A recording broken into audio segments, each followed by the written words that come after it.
Hello các anh chị em. Hôm nay mình sẽ hướng dẫn cho anh chị em cách fix cái ghế 769. Một cái lỗi mà cũng mới gần đây mới thấy nha. Giờ anh chị nghe thấy cái remote nè, nó không có hiện cái đèn chỗ này lên mà nó kêu tít. Anh chị nghe nè, đó nó kêu tít, đó nó cứ kêu tít tít vậy thôi mà nó không có đèn gì hết, bấm không lên nha.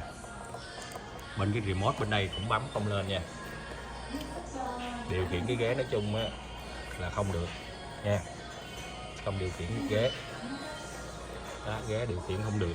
Bên đây không có nút nào để cũng điều khiển được hết, đây cũng không có điều khiển được cái ghế mà nó cứ kêu tít vậy thôi nha. Thì cái này á, nếu mà mình ra đằng sau á, anh chị mở cái nắp này ra, cái nắp này có 4 ốc đây ha. Nếu mình mở 4 ốc chỗ này ra thì mình sẽ thấy cái bo nó sẽ có cái đèn, nó sẽ chớp chớp. Mình sẽ mở cho anh chị, rồi mình sẽ mở ra cho anh chị coi.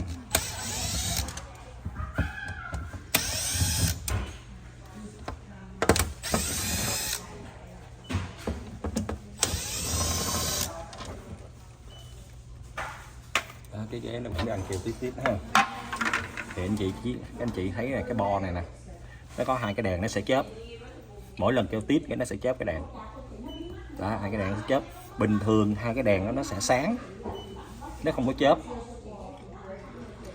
Còn trong trường hợp này á là cái mỗi lần kêu tít cái hai cái đèn này chớp một cái, hai cái đèn này chớp một cái nha. Thì cái problem của cái này á, cái ghế đang bị vậy là không phải do cái bo này nha, cũng không phải do cái bo này, cũng không phải là do cái remote luôn nha. Cái remote bên đây phải không phải, mà là nó do cái nớp dặn ở bên cái tay trái của mình nha. Bây giờ đầu tiên giờ mình sẽ tắt điện nè, mình sẽ tắt điện này đi nha.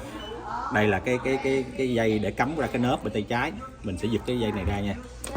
Đó, mình isolate nó rồi nè. Bây giờ mình mở điện lại nè, anh chị hãy coi ha. Đó, nó lên cái đèn, giờ nó hết chớp rồi. Các anh chị lên cái remote các anh chị coi nha. Nè, bây giờ cái đèn nó lại bình thường, work lại bình thường nha. Đó, giờ cái ghế massage work rồi đó. Nhưng mà vấn đề là bên đây là không work được rồi nha, bên đây là không có work.